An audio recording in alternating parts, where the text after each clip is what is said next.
¿Qué onda, menor? ¿Qué onda, Sergio? ¿Cómo estás? Muy bien, aquí en otro episodio más contigo. El día de hoy con un temita potente de esos ufológicos que nos gustan. Está bueno está La bueno. verdad que sí. Y te dije que creo que nunca hemos hecho un episodio dedicado a esta temática en concreto de la ufología. Sí, porque se suele confundir mucho con los críptidos esto. Sí. Pero no vamos a hablar tanto de críptidos. O sea, es que Puede. puede ahí, hay una línea delgada. Claro, y también puede que algunos críptidos terminen siendo seres extraterrestres. Sí, al final no sabemos. Al final no sabemos, y de hecho el día de hoy, como vieron en el título de este video, que la verdad todavía no sé exactamente cómo se llama porque estoy en el pasado hablándoles. Estamos en el pasado. Vamos a hablar acerca de encuentros con entidades no humanas, pero no solamente estos encuentros de que, bueno, se me manifestó en un sueño, No. o me dijeron tal cosa y nunca los vi, o este tipo de historias no van a estar aquí. El día de hoy vamos a hablar de historias que afirman personas diversas en diferentes situaciones haber tenido encuentros con entidades no humanas, entidades extrañas. De verdad que va a ser un episodio muy bueno. Siento que va a estar muy interesante, así que los invitamos a que se queden hasta el final de este capítulo, que dejen su like por acá, que nos sigan en todas las redes sociales como Emisiones Podcast, se suscriban por aquí. Sí, es muy importante. A mí me pueden seguir como Minor Cordón en Instagram. A mí como Castillón Sergio en Instagram. Y al buen Mike y Mike, que va a estar atrás en los controles como MikeAl99 en Instagram. Y el señor tiene 2 canales de YouTube para que vayan y lo sigan. Y por favor, sí, suscríbanse. Sí. Suscríbanse porque vimos el otro día unas estadísticas y no nos gustaron para nada. Más del 95% de las personas que nos consumen no están suscritas. ¿Qué pasó ahí? Sí, por favor, la suscripción sigue siendo importante. Es muy importante. Y digo, sobre todo para llegar a muchas más personas y que ustedes se enteren de todos los videos que van saliendo por acá en este canal, por Spotify también, síganos. Entonces, no es para que nos beneficie a nosotros, para que se beneficien ustedes. es un ganar-ganar, así lo veo yo. Oye, a ver, ¿cómo empezamos? Yo creo que hay muchos casos que están muy conectados con cosas que hemos hablado. Me gustaría empezando así como platicando acerca de esto, de los fenómenos de encuentros, ¿no? Como que de seres que podrían parecer como humanos, como personas, que luego terminan siendo extraños, terminan siendo personas con comportamientos raros, que parecen no saber ser seres humanos o quieren aparentar ser nosotros, o simplemente tienen una figura muy similar a la nuestra. Por ahí se habla de los pleiadianos.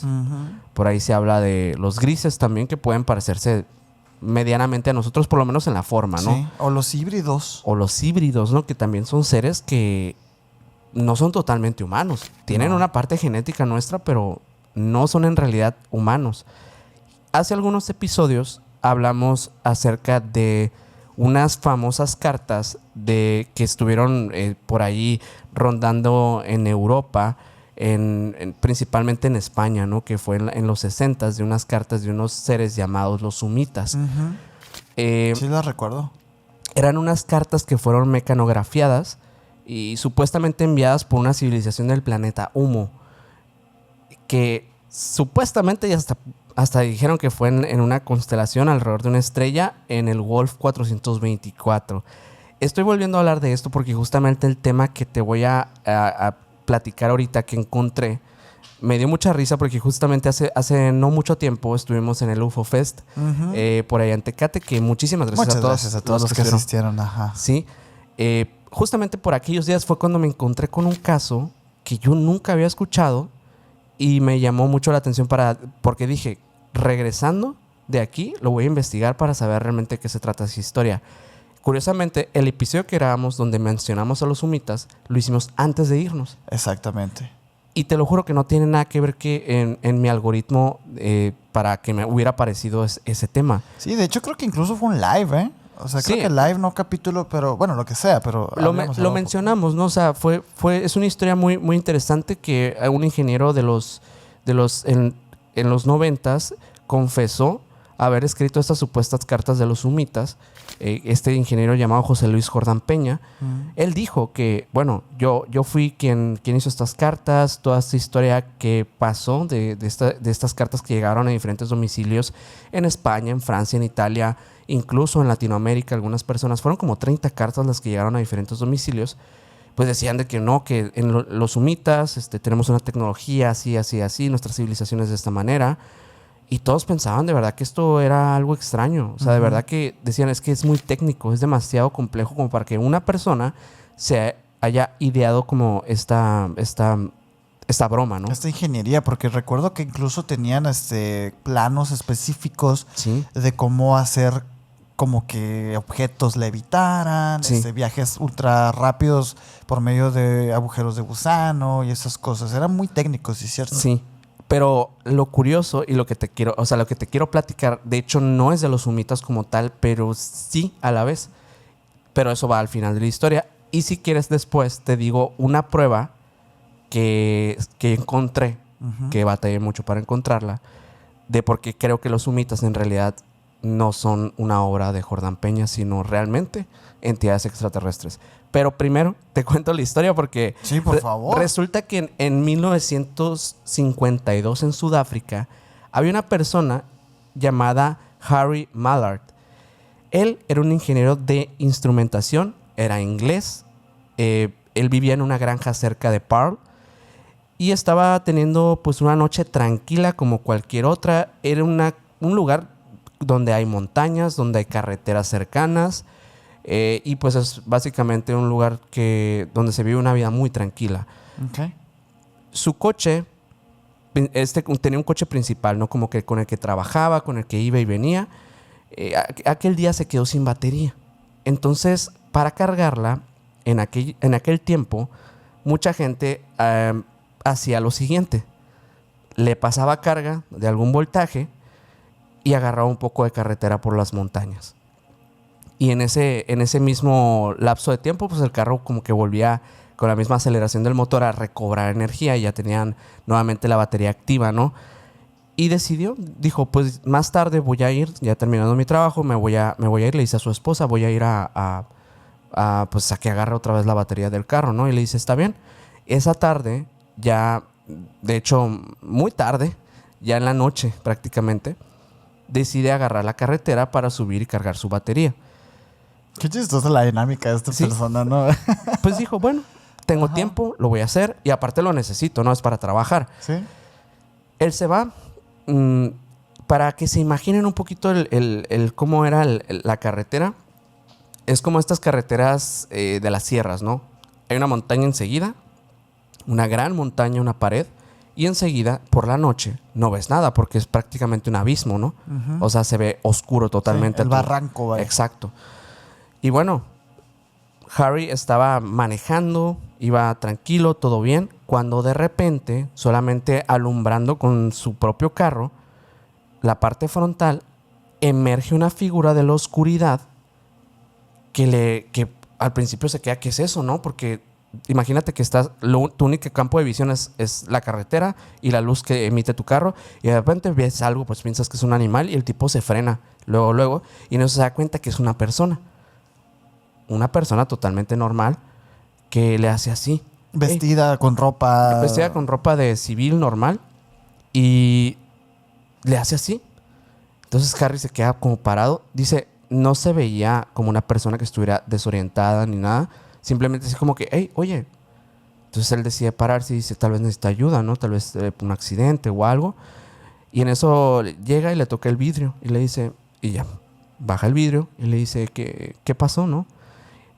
Sí, que cuando lo ve, el tipo no se veía ni sucio, ni alcoholizado, ni nada. O sea, simplemente se veía como una persona totalmente normal que estaba en todas sus facultades mentales. Y simplemente al principio duda en realmente ayudarlo, auxiliarlo o decirle que sí que necesita. Pero después dice, bueno, voy a bajar el vidrio y voy a preguntarle qué quiere, ¿no? Y el tipo, pues, solamente le pregunta una cosa que fue muy extraña. A diferencia de lo que él creía. ¿Tienes agua? Y pues Harry se queda así como que... O sea, yo pensé que me ibas a preguntar si te podía pasar carga o si te podía ayudar con algo o que necesitabas algo, ¿no? Sí está raro porque el necesito agua asume que te vas a ir después. Sí, ¿Y a exactamente. dónde vas a ir? ¿De dónde vienes? No sé. Y entonces se queda así. No tengo agua, le dice. Después de un breve silencio incómodo entre los dos, él se queda así como que, no, la verdad es que creo que no tengo, ¿no? Entonces empieza a buscar y dice, no, la verdad es que no traje agua. O sea, yo solamente venía a la montaña para cargar mi batería y me iba a regresar a mi casa. No tomó ni siquiera una botellita de agua ni nada. Y en ese momento el tipo le dice, la necesitamos urgentemente. Pero se lo dice muy serio. Entonces Harry dice, qué raro, ¿no? O sea, ¿cómo que lo necesitamos urgentemente? ¿Quién es? Ajá. Pero bien raro porque él no le pregunta en ese momento quién es, por qué, para qué. Simplemente le da una indicación y le dice, yo no tengo, pero sé que aquí a unos 2 kilómetros hay un arroyo que tiene agua, que es agua Potable. ajá, que es, bueno, que se puede tomar, ¿no? Ajá. Es agua dulce.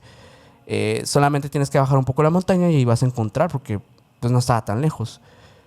Y el extraño le pregunta si puede llevarlo para allá. Harry se queda dudando, pero al final accede, por alguna razón. Está muy rara esta historia, güey. El hombre se sube al carro y pues pensó que tal vez le iba a hacer daño. Iba con todo el tema de que está muy raro este tipo. Está muy raro. Y nunca le da una presentación formal de que, oye, yo soy tal persona, esto fue lo que me pasó, por eso te estoy pidiendo agua.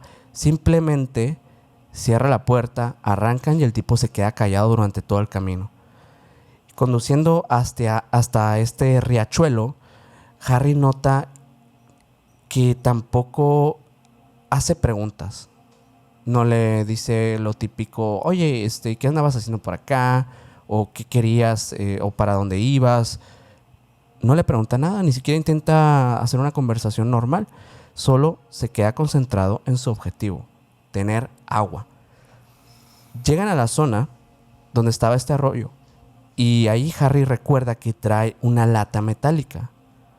Pero antes le pregunta, ¿tienes dónde meter tu agua? ¿Cómo? A la madre, güey. Pues sí, o sea, ¿tienes una botella donde poner tu agua? No. Ah, Ok. Dice, yo tengo una lata, pero esta lata yo la utilizaba para meter aceite o gasolina cuando me quedaba sin combustible. Vamos a tener que limpiarla de manera así rudimentaria y después le podrás poner tu agua, ¿no? Para que te la puedas tomar. Y dice, está bien, hagámoslo.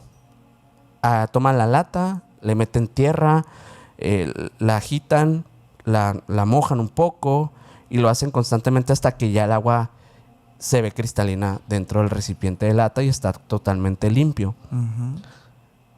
Qué raro que un hombre que estaba buscando agua no tuviera un recipiente propio para tenerla.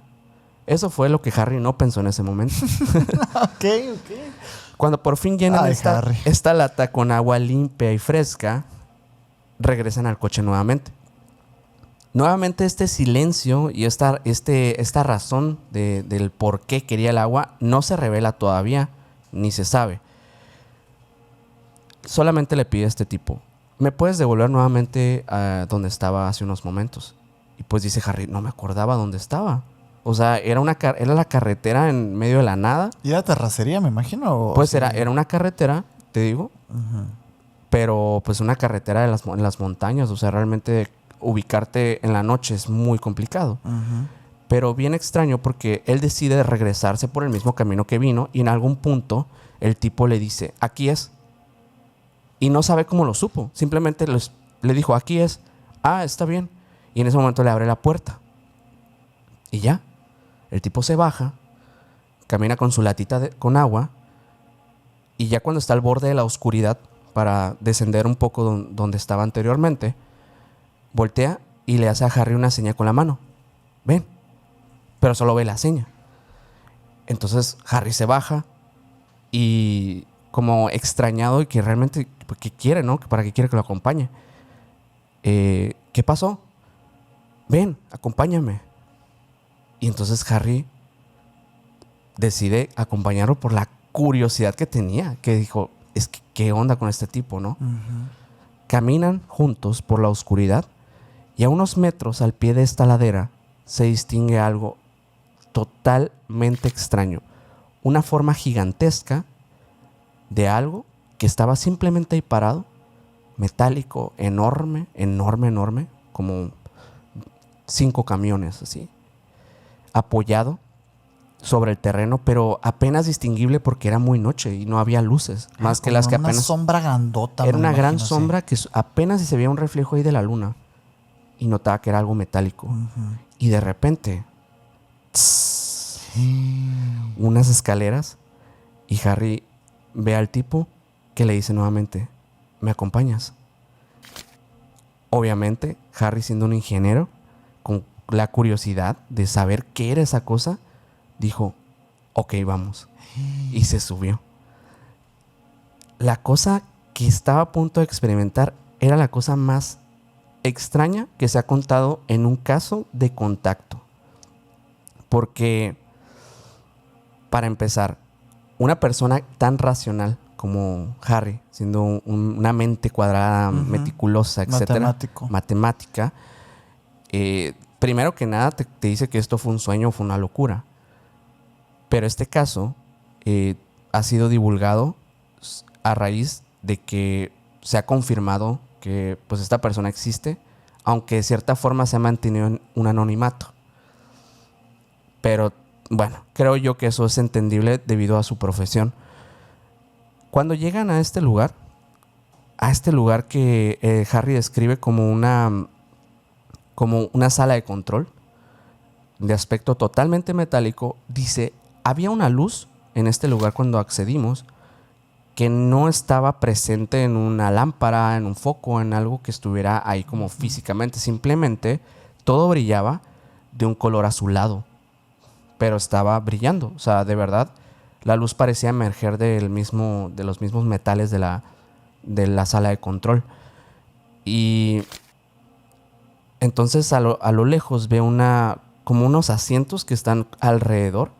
Voy a intentar encontrar estas imágenes de diagramas que existen acerca del relato de cómo era por dentro, porque sí los hay, donde vea a una persona, al igual de aspecto humano, con otras 3 que estaban como intentando auxiliarlo, y el tipo estaba así como echado, estaba como casi desmayado. Y el acompañante por fin le revela el porqué la urgencia del agua.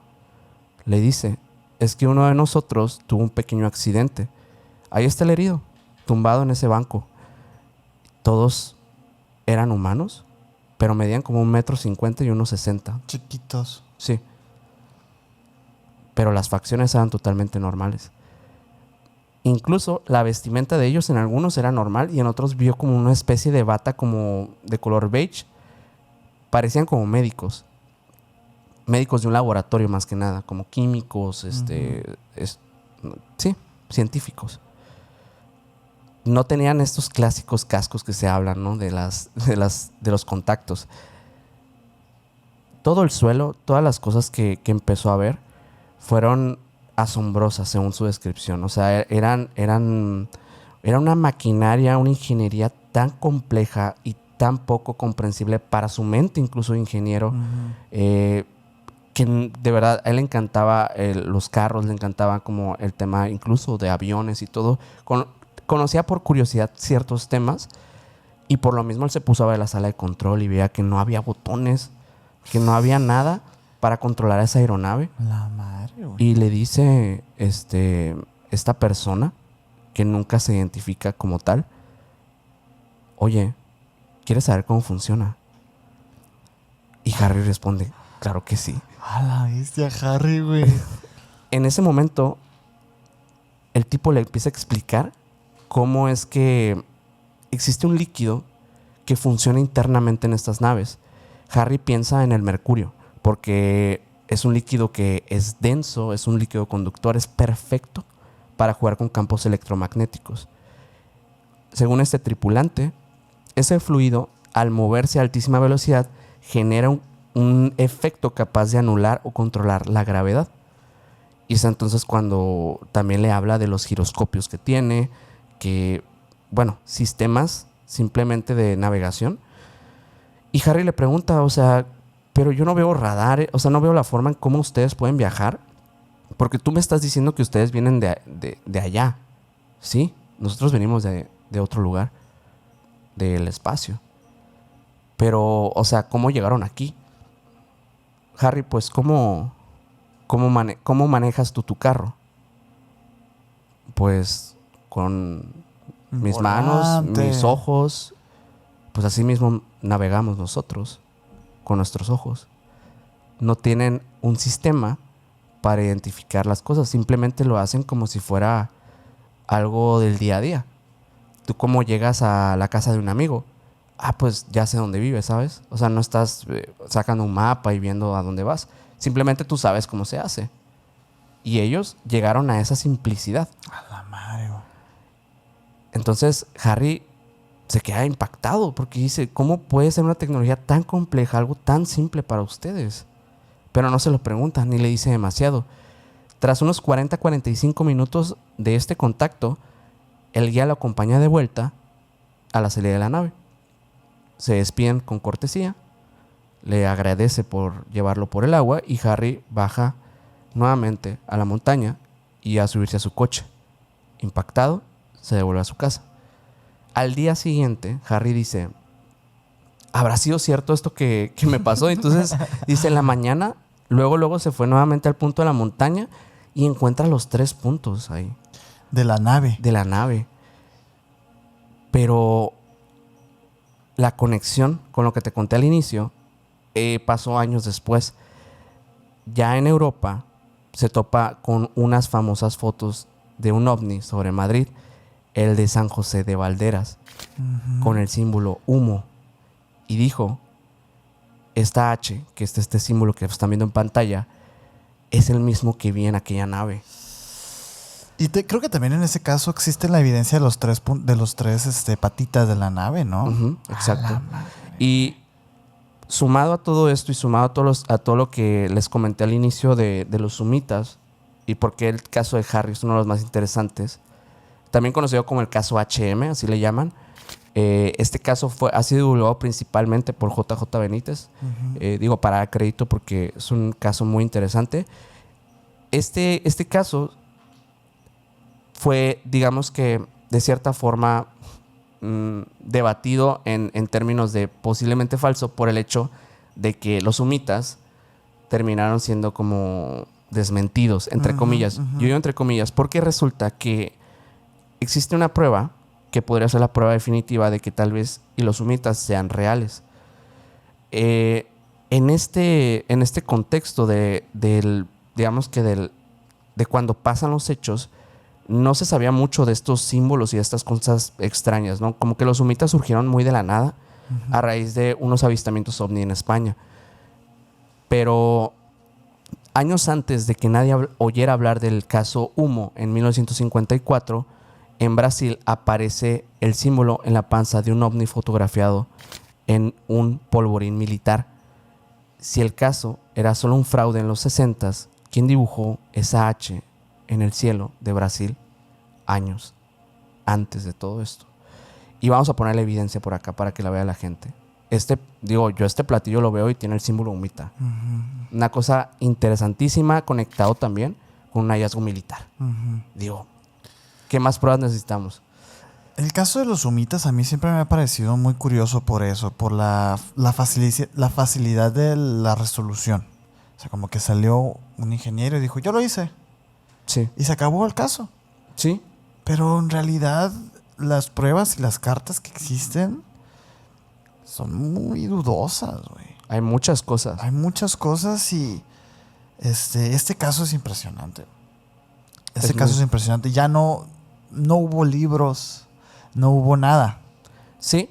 JJ Benítez escribió una obra dedicada a ciertos, bueno, principalmente al planeta Humo, donde habla del caso de Harry Mallard. Ahí es donde expone parte de eso. También hay algunas notas de revistas especializadas donde se habló del caso en forma resumida, pero quien mayor divulgación le ha dado es Benítez. Es Benítez, sí.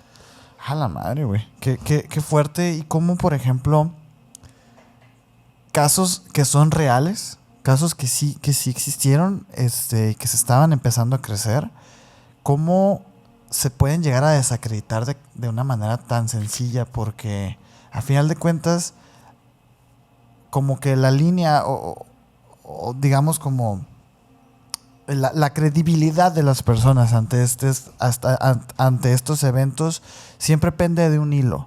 Entonces, cuando tenemos tantas evidencias, tantas fotos, textos, investigaciones, basta con una simple cosita para desmoronar todo. Sin duda. Y yo lo creo como un poquito injusto. Sí, porque yo creo que es más sencillo pues decir que algo es falso. Más sencillo para quién. ¿Para quién? Para quien les interese Uh-huh. Mantener como un status quo. Claro. Y yo, de hecho, yo traigo también un caso que va un poquito por ahí, el tema de la manipulación que fue mediática posterior al caso como tal. Y es que a lo mejor eso era un poco burdo, ¿no? Pasar del caso que nos acabas de contar al chupacabras. Ok. No, está bien. Pero escúchenme. Ajá. Okay. No quiten el video. No quiten el video. No se vayan. Escúchenme. Ajá. Yo soy el primero, güey, Uh-huh. que desacreditó y desacredita el caso Chupacabras. Uh-huh. Para mí fue un escándalo mediático Que se salió de control. que se salió de control en México. ¿Tú recuerdas más o menos los años en los que México vivió el caso Chupacabras? Creo que fue en los 90s, ¿no? 90 finales Ajá. en México. Sí. Incluso 2000 por ahí ya. Por Sí, ahí claro. en los 2000 ya todavía se seguía hablando. Yo recuerdo muchísimo, y te digo 2000 porque recuerdo mucho el programa de este personaje mexicano de la televisión, que es Facundo, en uno de sus programas, como que capturamos al chupacabras. O sea, estaba Uh-huh. en la boca de todos en esos momentos. Y en esos momentos cuando existía el programa Incógnito, que fue posterior de los 90. Uh-huh. Digo esto porque todos los que vivimos en esa época sabemos que el chupacabras es falso. Uh-huh. Y que fue un encubrimiento de parte del gobierno federal y bueno, Una lo cortina que de humo. siempre pasa. Cortina de humo. Sin embargo, yo me encontré con algo muy interesante con el caso Chupacabras Ok. original. Uh-huh. Que el caso Chupacabras original es de Puerto Rico. Sí. Es de Puerto Rico. Siempre nos lo aclaran mucho en los Siempre nos comentarios. lo aclaran. Y la verdad, fíjense, les pido disculpas. Uh-huh. Porque yo he leído esos comentarios y los he respondido yo. Uh-huh. Quiero deslindar aquí al Mike. Los he contestado como, sí, Ajá. todos sabemos que no es verdad el chupacabras, ¿no? Ajá. Bueno. Quiero hablar del caso original porque no quiere decir que lo que pasó en México no haya sido eso, una manipulación mediática, que sigo sosteniéndolo. Uh-huh. Sin embargo, lo que pasó originalmente es algo interesante. Y todo lo que rodea caso original va alrededor de una autopsia de una cabra, precisamente. Ok. Pero antes de eso quisiera como Dar entrar un poquito de contexto. Sí, entrar un poquito que nos ubiquemos en el tiempo y en la historia, porque todo esto comienza en Canábonas, en Puerto Rico, en marzo-abril del 1995, años antes de que se hiciera como viral aquí en México, ¿no? Uh-huh. Años antes. ¿Qué empieza a aparecer? Bueno, animales de granja empiezan a aparecer en los campos, totalmente drenados de sangre, sin signos de depredación. Uh-huh. ¿Qué significa esto? Que el Un animal depredador. estuvo mordiendo mucho constantemente. No hubo eso. Solamente había dos perforaciones limpias con los órganos internos intactos y sin algún tipo de arrastre, sin desgarros, nada. Los veterinarios locales dijeron que esto no era obra de ningún depredador conocido, ni nada, ¿no? Y de hecho nos suena muchísimo a aquellos como abducciones de las vacas y todo eso, ¿no? Que son casos muy similares. El alcalde de esta región, José Chemo Soto, dirigió personalmente la primera cacería oficial. Uh-huh. Esto llamó la atención, por supuesto, de un montón de ciudades que fueron y peinaron la zona para tratar de encontrar a animal, a este depredador que había hecho esto. Porque no estamos hablando de una cabra o de una oveja, estamos hablando de cientos de animales. Sí, muchísimos. Cientos de animales. Obviamente no se encontró nada, ¿no? Absolutamente nada. Nada. Y aquí es cuando hicieron la investigación, no se encontró nada y comienzan a inventarse las respuestas. La versión más oficial que se divulgó y fue la que nos llegó también a México es que hablaban de coyotes y hablaban de perros. Ujú. Que como que tenían un virus, algo así, que los hacía como depredar a los otros animalitos. Sin embargo, los testigos que habían visto supuestamente la criatura no coinciden con ningún perro ni ningún coyote. Ujú. Hablan de una criatura bípeda de entre 1,20 a 1,50 metros de altura, con una cabeza ovoide, ojos rojos, brillantes. Esa característica es muy, muy particular del chupacabras. No puedo creer que esté hablando del chupacabras, güey. Ujú. Pero dicen que sí, los ojos rojos brillantes eran muy claros. Y aquí viene la parte como la piel era entre grisácea y verdosa ceniza. Ok. No verde un poquito más natural, ¿sabes? Ajá. Sí, claro. Más Tenía orgánico. Más orgánico. Además, se describe que en su espalda contaba con unas espinas. Ujú. Mira, la verdad es que todo esto para mí, ok, los testigos, las investigaciones de la policía, para mí no cambian el hecho. Ujú. Fue algo que pasó, encontraron a las víctimas, pero a mí no me cuadra que hayan visto a un ser. Ujú. Hasta aquí quedo, ¿no? Ok, el chupacabras para mí sigue siendo falso, pero te hablé de una autopsia, ¿no? Y aquí es la parte, el detalle clínico que asustó ahora sí Ujú. a los que estaban involucrados en la investigación. Sí. Porque entre 1995 y 1997, ya aquí los ganaderos y veterinarios documentaron más de 2,000 animales muertos. Wow. Cabras, gallinas, conejos, pavos, cerdos y reses. Todos con las mismas, digamos, características. Y aquí es cuando se hace esta famosa autopsia. La autopsia de la cabra del caso Guaynabo. Este caso es muy importante porque aquí se hizo un análisis forense del fenómeno del chupacabras. Lo que pasó es que la cabra apareció muerta un día en una finca de esta región de Puerto Rico, a mediados ahí del 95, durante la primera ola de estos ataques. Aquí hay un montón de cosas que llaman la atención. De entrada, no había sangre alrededor del animal. Ujú. No había salpicado ni una gota. No había signos de lucha tampoco en el pasto, nada. El cuerpo estaba intacto, estaba limpio, estaba... Y fíjate qué terrorífica esta descripción. Estaba como colocado suavemente. Ok. El dueño reportó, cuando lo encontró obviamente a esta cabra, un olor químico. Algo ligeramente como amoníaco. Químico, a laboratorio, así como cuando entran ustedes a algún seguro social. Así. Sí. Ajá. Como este químico que limpia Exacto. el olor del Ajá. clínicamente. La policía local tomó fotos y permitió que un veterinario participara en el examen completo. Ajá, Vamos sí. a intentar encontrar las imágenes originales, ¿no? Este caso se cita en varios informes internos como la autopsia más profesional hecha durante la ola original del chupacabras. Ok. Que hubo varias, Sí. pero esta fue la más, digamos, formal. Y en diferentes países también. Y en diferentes países. En México también tuvimos nuestra autopsia. Pero bueno, el veterinario encontró 3 características imposibles para un ataque animal normal. Número 1, estas 2 perforaciones que tenía el animal. Me recuerda un poquito a la Operación Prato también, ¿no? De los chupa chupa. De los chupa-chupa. Que dejaban estas 2 marcas también. ¿Estos de Prato dónde eran? En Brasil. En Brasil, un Sí. poquito más para abajo. Pues a lo mejor ya estamos hablando del mismo ser, güey. No sé. Aquellos eran esferas luminosas. Esa es la gran diferencia. Sí, aquí sí hay, en los testimonios de los testigos también hablan de luces en el Claro. cielo, pero... Conectan mucho al chupacabras como una entidad extraterrestre. O sea, lo han mencionado muchísimo. Es que yo creo que sí era, güey. Sí. Y yo no creo que haya sido un ser. O sea, yo creo Claro. que... Porque fíjate. Voy a continuar porque ahorita Ujú, sí. vamos a entender.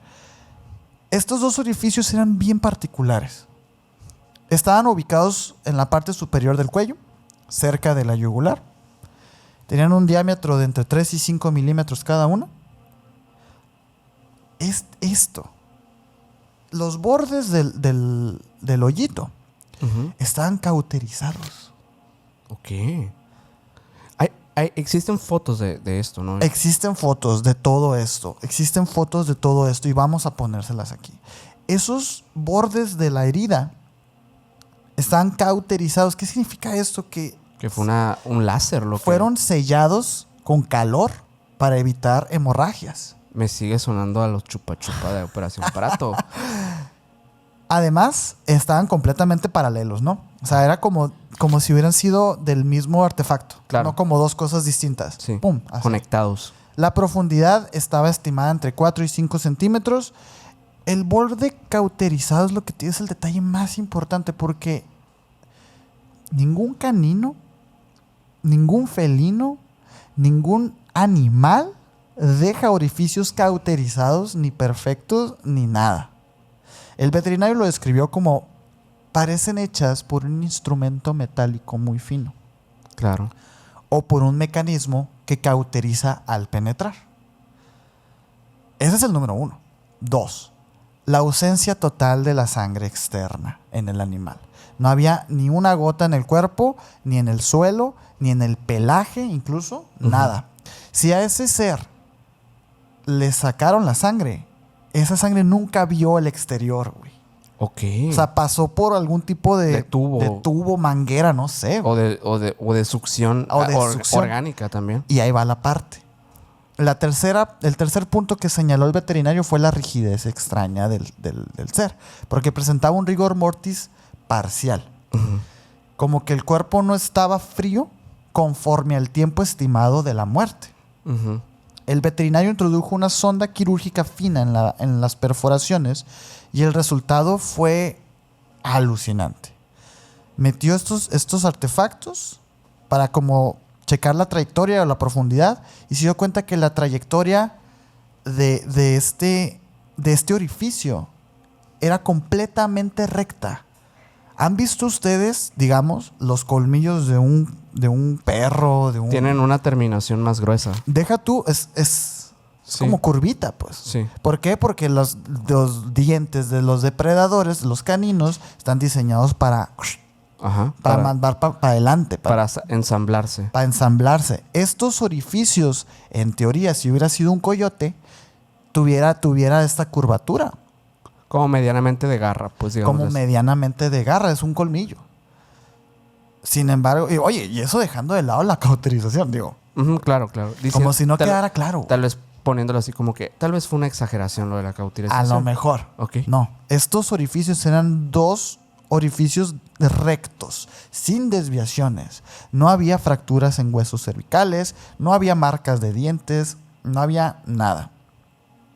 Con tal de decir que el examen concluyó con que no hay un trauma asociado a una mordida o a una garra. La lesión es puramente penetrante y de naturaleza anómala. Ese fue el veredicto que dio el veterinario experto ante esta investigación formal de un cadáver de una cabra que se encontró En esas condiciones. en estos tiempos del chupacabras. Ok. Entonces no es una tontería, güey. ¿No? Lo que hicieron aquí en México con este discurso, con este caso, fue arruinarlo completamente al punto de decir, el chupacabras es inherentemente, categóricamente falso. Ujú. Sin embargo, a mí esto me pone los pelos de punta. Y como dices, en América Latina no es la primera vez que se ve un fenómeno como este. Ujú. Y estamos hablando de más de 2,000 animales. Y no nomás cabras, pues, ¿no? Ujú. Como les dije ahorita, un montón de diversidad. ¿Qué creo que pasó aquí? Bueno, yo tengo dos teorías.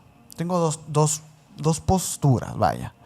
La primera es que a lo mejor y era un tipo de nave que estaba abduciendo, estudiando a estos animales y tenían que hacerlo de esta manera. Ujú. A lo mejor su estudio era en la sangre o otra cosa. Sí. O a lo mejor, y si se les fue a una especie no humana, también se les escapó alguno. Ok. Y este estuvo entre nuestra naturaleza y se estaba alimentando. Uy. Solamente que es que igual, para mí esto fue una máquina, güey. Para mí esto fue Es una extraño. máquina. Yo creo que también puede tratarse de esto, bueno, como a lo mejor antes, digamos, en los relatos bíblicos se habla de los carruajes de fuego y hoy decimos ovnis. Exacto. Pues simplemente tal vez sí en una comunidad rural donde no se tiene a lo mejor mucho conocimiento y mucho menos pues hablando de estos términos como de ufología, pues tal vez sea fácil decir pues es que fue un animal muy raro. Es que, a ver, el nombre chupacabras es muy folclórico, güey. Sí, Es un nombre poderoso. Sí. O sea, es un nombre de... ay, no sé. Es un nombre que creció muchísimo y que sí tiene sus orígenes en el campo. Sin De duda. personas que dedican su vida al campo y que su forma de explicar a una cabra muerta es, uy, el chupacabras. Ujú. Y punto. Y es que yo pienso que en muchos de los casos que se hablan del fenómeno no humano, encuentros con seres no humanos, por lo mismo que existe muy poca información, desafortunadamente más en aquellos años, ¿no? Como cuando pasaron, pues, 90s, 70s, 80s, aquellas fechas donde parece ser como que todo pasó. Sí, cuando estábamos en el conflicto frío. Sí, en ese contexto creo que había mucha complicación para poder explicar los fenómenos. O sea, siento que era difícil para las personas ver algo raro y tener que explicarlo. Porque al final, pues sí, les preguntaron, ¿qué viste? No, pues vi a un ser de este tipo que era así, así, así. Entonces la prensa lo empezó a llamar El demonio. chupa-chupa. Sí, el chupa-chupa, el demonio Dover Demon o no sé. El Frogman. El Frogman. Todos esos. Estas historias que son súper, súper absurdas y extrañas que sí pasaron. O sea, es la parte curiosa. Y de hecho, bueno, ahí tengo un caso que está bien interesante que la verdad es que yo no lo conocía hasta hace muy poquito. Yo creo que hace como 2 meses que lo conocimos. En verano del 96, en los Urales rusos, ¿sí? Donde pasó el paso Diatlov, vaya. Esos uralcitos. Hay una ciudad llamada Kishtim. Es un pueblito que básicamente pues es una comunidad muy, muy tranquila, de pocos pobladores. Había una mujer en este lugar llamada Tamara Prosvirina, que es una persona de esas, fue una persona que básicamente todos la conocían, todos sabían quién era. La veían hablando sola, recogiendo cosas en el campo, a veces aseguraba oír voces y de hecho había estado internada en un psiquiátrico más de una vez. O sea, tenía problemas psicológicos derivados de cualquier cosa. Si quieres puede ser esquizofrenia. Sí. No sabemos exactamente la historia de Tamara, o sea, es lo que se sabe. Décadas antes, en 1957, hubo ahí uno de los peores desastres nucleares de la Unión Soviética. Hubo mucha radiación, mucha enfermedad, muchas malformaciones, pero casi todo se mantuvo en secreto en aquellos años. De hecho, en lo que era la tierra, el agua y la gente, pues tenían sus problemas. Había ciertas cosas ahí que no se habían resuelto del todo. En ese contexto, ocurrió uno de los casos más extraños relacionados a seres no humanos, o bueno, eso creemos, no encontrados en la historia. Este es el caso del enano de Kishtim. Esto pasa una noche que era una noche tormentosa, o sea, es decir, estaba lloviendo, había mucho viento. Tamara sale de su casa hacia un pozo que estaba cercano para buscar agua. Obviamente que en ese momento, pues por lo mismo que el agua estaba igual llegando de arriba, pues sabía que iba a encontrarla. Ella camina por un sendero de tierra como tantas veces lo había hecho. La única diferencia es que en ese momento pues ella se estaba mojando, pero igual no le importó mucho. En un montículo de arena que estaba por ahí, junto con unos arbustos, distingue una cosita pequeña, muy pequeña, apenas moviéndose. Así como cuando de repente te toca ver que se cae un pajarito de un árbol. Sí, sí, me lo imagino. Se acerca y lo ve mejor, porque justamente eso pensó al principio. Tal vez se trataba de un animalito que estaba herido o algo. Pero en ese momento se da cuenta que aquello no era un animalito. Era una criatura diminuta de más o menos unos 20 centímetros, que no tiene pelo, la piel es grisácea o incluso marrón. La cabeza es muy extraña, es como es una especie de cebolla alargada, imaginemos como si tuviera un pequeño sombrerito de piquito, pero en realidad su cabeza, ¿no? Sí, sí, sí. Y los ojos son más grandes de lo que deberían ser para su cara. O sea, unas proporciones muy, muy anómalas para que fuera un feto humano. Un ser extrañísimo. Aparte, un feto humano no soportaría esas condiciones Exacto. de estar ahí, güey. Dice Tamara que lo que le hizo saber que, además de aquellos micromovimientos que alcanzaba a ver, que estaba vivo, era que emitía unos pequeños quejidos. Para la mayoría de las personas, pues eso sería muy extraño y terrorífico y no, pues, ¿qué haces, no? Pero ella, en su universo mental, siendo una persona diferente, para ella era un bebé abandonado. Y una vida diminuta que había sido, pues, dejada ahí, al azar. Por esto mismo decide tomar unos trapos, envolverlo y llevarlo a su casa. A este ser le pone un nombre, Alyoshenka. Es un diminutivo que se usa para un nombre allá que es Alexei, que es como un diminutivo. Alyoshenka es un diminutivo de ese nombre. Ok.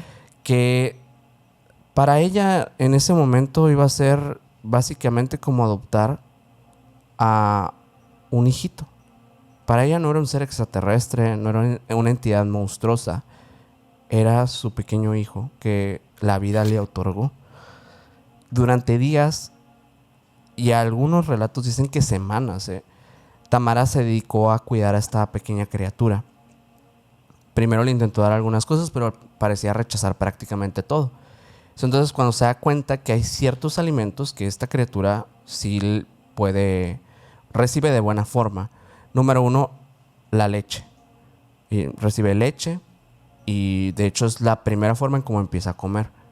Pero luego se da cuenta que también le gusta el requesón y le gustan los dulces. Ok. Las cosas dulces. Pues le habla, le canta, como si fuera un hijo. Lo lleva envuelto en esta mantita, pegada a su pecho.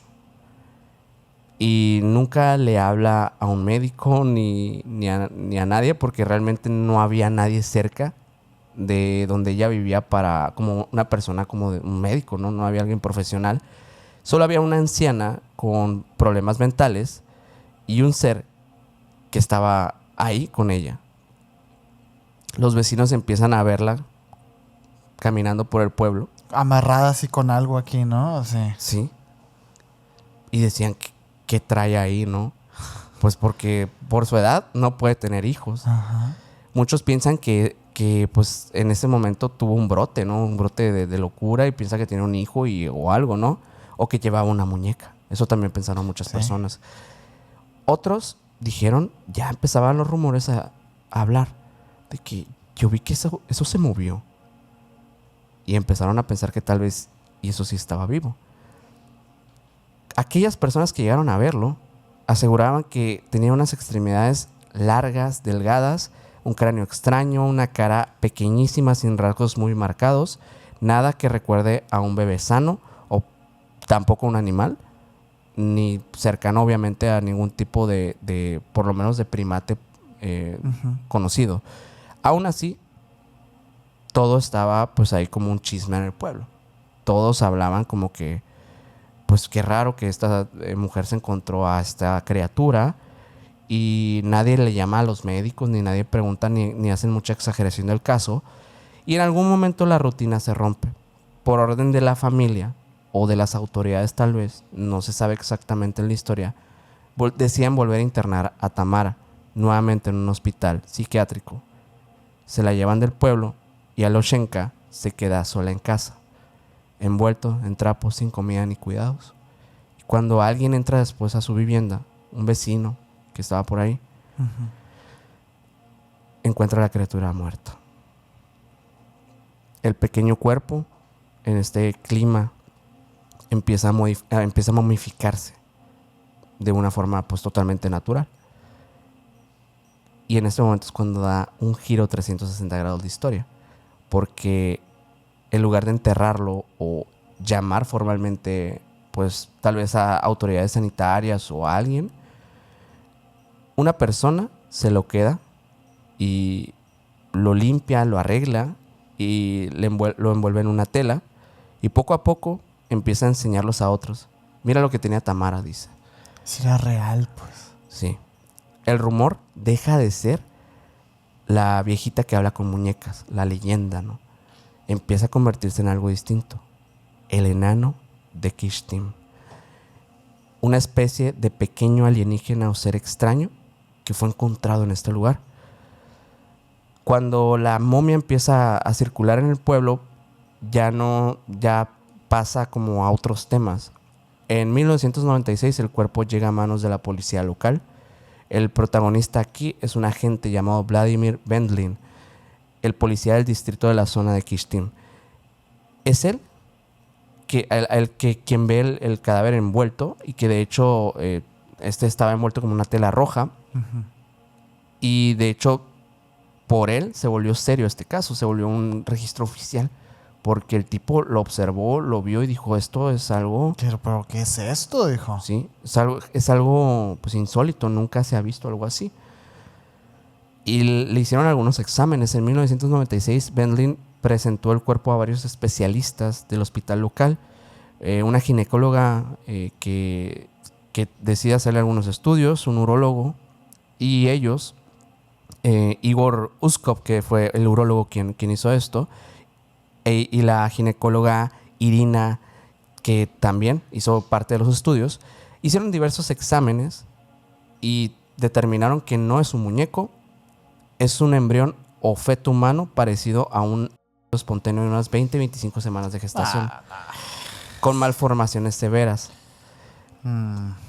Pero la pregunta está, ¿y por qué si es cierto eso que estás diciendo? Porque el ser estuvo vivo durante tantas semanas. Exacto. Digo, yo no soy ningún doctor, ¿no? Sí. O sea, yo no soy ningún doctor, pero según yo no duran vivos No. ese tipo de organismos, güey. No. Es una anomalía totalmente. 100%. La cosa, bueno, para no hacerte muy larga la historia y también para que la gente sepa cuál fue el final de toda esta historia. De Tamara, sobre todo. De Tamara, mientras el propio Vladimir Vendlin continuaba investigando por su cuenta, intentando aclarar de dónde salió este cuerpo, pues es él quien más, digamos que ha hablado con los periodistas y ufólogos, y de cierta forma es él mismo quien ha estado más frustrado con este caso, porque realmente no ha obtenido las respuestas que ha querido. Y en esos años también, pues digamos que muchas personas intentaron incluso comprarla, intentaron hacer algo más con ella, pero realmente la investigación ha estado muy frustrada. Y la cosa se puso más trágica en 1999, cuando nos enteramos de lo que pasó con Tamara. La propia Tamara se dice que intentó escapar del psiquiátrico, y estando semidesnuda en media calle es atropellada y muere. Ay, no. La única testigo que vio a Aloshenka vivo era Tamara. Y Tamara ya no está con nosotros desde hace muchos años. Mira, pero en cierta manera yo creo que es un final agridulce, porque lo más seguro es que Tamara haya querido escapar para encontrarse con su hijo. y su hijo ya estaba En otra dimensión. en otra dimensión o ya estaba ahí siendo investigado su cuerpecito, imagínate, pues. Pues no sé qué piensa la gente. O sea, de Uy, hecho, qué por gran eso mismo historia. estas historias se catalogan como no humanos, porque no sabemos Ajá. si vienen del espacio, no sabemos si son de la Tierra, no sabemos Sí. qué son, no sabemos si son simplemente, pues sí, un humano. Está indeterminado y por esto mismo se Ajá. le cataloga así estos casos. Fíjate que a mí me gustaría cerrar también con un tema parecido a ese, porque en la Unión Soviética pasaron muchas cosas extrañas, güey. Pasaron muchas cosas raras. Y lo que yo me encontré aquí es algo que me dejó un poquito como Extrañado. extrañado, ¿no? Porque es de un lugar que está en las costas del Mar Negro, en Sukhumi, hoy Abjasia, entonces República Socialista Soviética de Georgia. Ujú. Esos lugares que siempre han estado en estos conflictos y que han estado cambiando de nombre constantemente. Bueno, eso no es lo importante, ¿no? Ahí en este lugar existía una de las instalaciones más secretas del bloque soviético. Muy curioso lugar para sentarse, pero este lugar era el centro de investigación de primates de Sukhumi. Mm. Esto fue inaugurado desde la era de la stalinista, ¿no? De cuando estuvo Stalin y todo esto. Ujú. Y este laboratorio trabajaba principalmente con primates africanos y caucásicos. Ellos hacían experimentos de virología, de modificación conductual y estudios de adaptación humana. Ujú. Pero también se hablaba de hibridajes. Y estuvo asociado a programas militares del conflicto bélico biológico y proyectos genéticos clandestinos ocurridos en la Unión Soviética. Y sí, desde los 70 ya circulaban rumores internos de estos laboratorios que decían que a veces traían criaturas que no parecían simples monos. Sí. Que muchos empleados declaraban que sectores enteros del laboratorio estaban cerrados por nivel militar, incluso para el personal científico civil de ese momento. Y ese es el escenario de este caso. Ok. Porque aquí hubo un encuentro en el verano de 1987.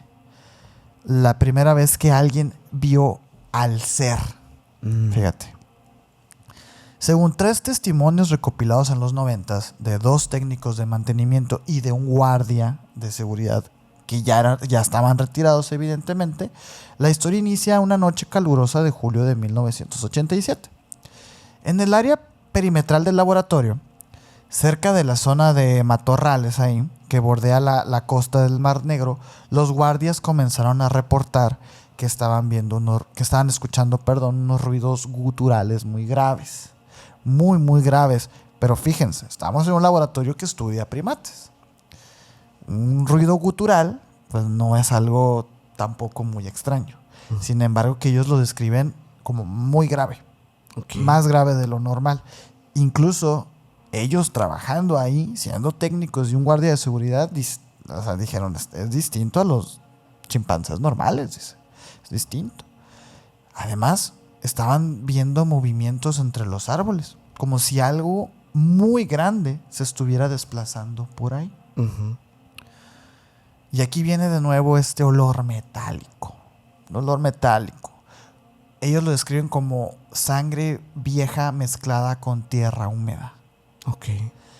El guardia principal en ese momento, un señor que es conocido solamente como Sergei I, describió esta figura con palabras que luego fueron consideradas clasificadas. Porque dijo, no era un mono, caminaba muy recto, era más alto que un mono, de unos 1,80 metros, el rostro era demasiado plano, no tenía hocico, pero tampoco era como un humano. Me miró y supe que él estaba entendiéndome. Wow. O sea, ¿sabes? Hubo un intercambio de comunicación. De miradas así, pero de reconociéndose. Tú sabes que Bueno, es que tú sabes cuando es muy diferente una mirada de razonamiento a la mirada de un gato, por ejemplo. O sea, que Sí. el gato hasta ni te mira directamente a veces. No. Tú sabes que cuando un ser humano te mira y cuando no. Entonces, dice que no hubo disparos en ese momento, no hubo persecuciones, solo ese reporte. Al día siguiente, 2 científicos del ala militar ingresaron al perímetro y ordenaron silencio. Una semana después, durante la madrugada, el ser volvió a acercarse al perímetro. Se dieron cuenta porque una alarma se activó, ¿no? Una alarma se activó y un pequeño equipo con unos rifles tranquilizadores salió a investigar porque, te digo, era un laboratorio donde investigaban primates. Aquí los testimonios ya se vuelven un poquito más oscuros, güey, más raros. Porque aquí hay varias versiones. La versión de los guardias dicen que el ser caminaba erguido, era bípedo. Ok. Tenía los brazos largos, pero no los tenían simiescos. ¿A qué hago referencia con esto de simiesco? El simio, sus articulaciones están compuestas para ejercer presiones más altas que las del ser humano. Por eso los antebrazos son más anchos, los codos están más metiditos y el hombro es más corto. Esto hace que el brazo como que haga una pequeña curva en los simios, una curva exterior hacia al cuerpo del simio. Es muy sencillo ver, por ejemplo, los cuerpos de un ser humano que son así rectos a los de un simio, pues. Claro. Entonces, cuando ellos describen que tenía los brazos largos, pero no los tenía simiescos, habla más bien de un brazo anormalmente largo de ser humano, güey. Ellos también describieron que su piel era oscura, que era grisácea y que estaba cubierta por una fina capa de pelo. No el vello de un primate, sino como nosotros. Como una fina capa de pelo. Pero arriba de esta piel oscura, grisácea. Entonces ya estaba muy raro. Tenía ojos grandes y brillantes y que emitía un sonido que era entre un murmullo humano y un gruñido, tal cual. Okay. Uno de los guardias afirmó después que no atacó, que nada más estaba observándolos y como si los estuviera como evaluando, ¿sabes? Sí. Dicen que este ser fue sedado y que fue transportado no al laboratorio principal, sino a un edificio militarizado del complejo en el que se hacían los experimentos, pues dicen más herméticos. Según ya las notas recuperadas, ya al ser representado todo esto, porque recordemos que esto activó una alarma. Sí. Cuando se activa una alarma se tiene que hacer toda una bitácora de qué fue lo que la activó, etcétera. Claro, ¿no? Sí. Son complejos militares, recuerden. Ellos dijeron que era una estructura craneal intermedia entre un Homo sapiens y un Pantroglodites. ¿Qué buscan las imágenes del Pantroglodites? Es como un ser primitivo del ser humano, del Homo sapiens, ¿no? Okay. Como una línea evolutiva. Ahí. Una línea evolutiva distinta, que tenía una cavidad torácica más expandida que la normal de nosotros. Los brazos eran fuertes y más largos. Tenía huellas de los pies sin arco, o sea, como el simio. Tenía unos dientes mixtos, entre caninos, o sea, los colmillos más prominentes, pero también incisivos muy planos. O sea, era un ovíparo, básicamente. El informe terminó con una frase desconcertante. No corresponde a ninguna especie registrada y sugiere origen artificial, experimental o externo. O externo, güey. A los pocos días, este ser desapareció del laboratorio, ya nadie supo nada más, y oficialmente se dio el carpetazo diciendo que fue trasladado a Moscú, donde ya todos conocemos que ahí se hacían realmente los experimentos más fuertes. Durante el caos posterior al colapso de la URSS, de la Unión Soviética, en el 91 y el 93, este laboratorio de Sokumi fue atacado durante el conflicto bélico de Abjasia. Muchos archivos fueron destruidos, muchas cosas fueron, pues no hay registro realmente de todo esto. Sin embargo, dicen que hay unas fotos que yo les quisiera poner aquí, que estoy seguro que esta foto que yo encontré es falsa, güey. Estoy 100% seguro. Pero hace referencia. Pero hace referencia. Y como que yo traté de registrar esta imagen, o más bien como de rastrearla, más bien, esta imagen, Sí. y no di con ninguna película, ni con... Porque van a ver la foto, parece de verdad de algo, de un prop, de un disfraz, güey. Tal cual. Ok, pero fabricado justamente para darle pie a esta historia. No lo sé. O sea, porque Ok. esta imagen circula desde hace mucho tiempo. Es una imagen que no es generada por inteligencia artificial. No, porque tiene muchos años, ¿no? Es algo que está ahí, güey. A ver, la veracidad de lo que está ahí Es un efecto práctico, pues. es un efecto práctico. Si es que es algo falso. Ajá. El Ministerio de Salud Pública de la URSS declaró en 1988 que nunca existió dicha criatura y que cualquier avistamiento se trataba de un babuino que había escapado. Vamos a poner la imagen también de un babuino aquí. El problema, o sea, esto sí existió. O sea, esto ya de lo que declara el ministerio, sí son registros oficiales. Y sí, ellos dicen, claro, que no existió nada de esto y que cualquier avistamiento fue un babuino. Ok. El problema es que en Sokumi no había babuinos, güey. Mm, No había babuinos. qué raro. Solo había chimpancés, macacos y algunos papiones con morfologías muy distintas, pero siguen siendo Ajá. Pues- animales conocidos. Primates, sí, claro. Pero no había babuinos, güey. ¿Por qué el ministerio dijo eso? Esa es la pregunta que yo quisiera como que todo mundo se hiciera con esto. Y es que aparte de todo este enrollo, este caso, algunos investigadores creen que la criatura no era, digamos, como un hibridaje o algo así, no era algo creado, sino que era algo descubierto, una especie nueva, algo, digamos, de cuevas costeras, de algún grupo de relicto humanoide, y el laboratorio lo capturó para estudiarlo, ¿no? Ujú. Pero de manera secreta. Y hay una teoría extrema, pero extremísima, que se llama el proyecto Sukumi 5. Y esta es la teoría como más oscura de este caso, porque supuestamente un documento filtrado en 1997 habla de un programa, el C5, que era la investigación de organismos no convencionales, tal cual, así se llamaba. Ok. Este ser que aparece en el 87 está registrado y en teoría es el segundo espécimen capturado en ese año, güey. El segundo. El primero loco. supuestamente había muerto durante alguna manipulación química y que este habría escapado en el 90. Ok. Nunca se comprobó, No. pero el rumor es persistente. Sí. El ministerio mintió con esto. Existen estas teorías del S5 y si me lo preguntas no es una teoría muy extraña. A mí, Que es la base, ¿no? que es la base. La base secreta donde supuestamente ocultan. Exacto.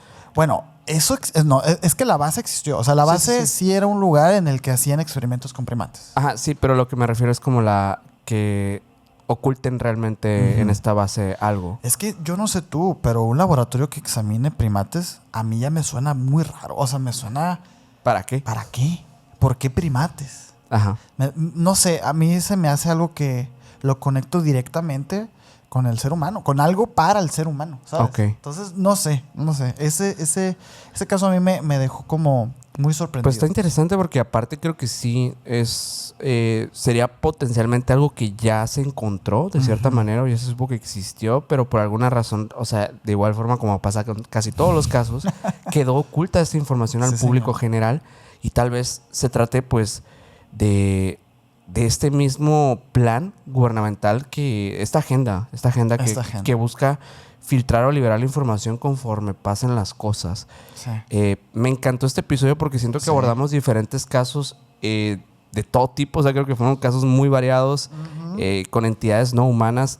Y la verdad, igual, si a la gente le gusta y quieren que hagamos una edición similar a esta, Ajá. pónganlo en los comentarios y por supuesto que nos damos otra vuelta. Hay muchos casos que podríamos platicar por acá, así que los vamos leyendo por acá. Gracias por llegar hasta el final de este episodio. Si te ha gustado, por favor, deja tu like. Suscríbete a este canal si eres nuevo o nueva por acá.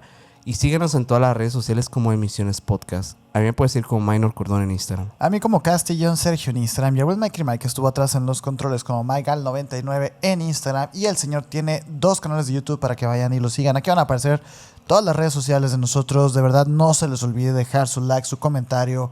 Todo ayuda muchísimo para que este tipo de casos, que son casos no tan conocidos. No son tan conocidos y además, pues nosotros la verdad es que siempre nos enfocamos en dar cosas reales, güey. Sí, que por intentamos lo menos, por lo menos tener algún tipo de conexión con estas pruebas, con estas evidencias. Sí. Porque pues este fenómeno ha pasado desde hace muchos años y lamentablemente también ha llegado a un punto de ridiculización en las historias y en los casos.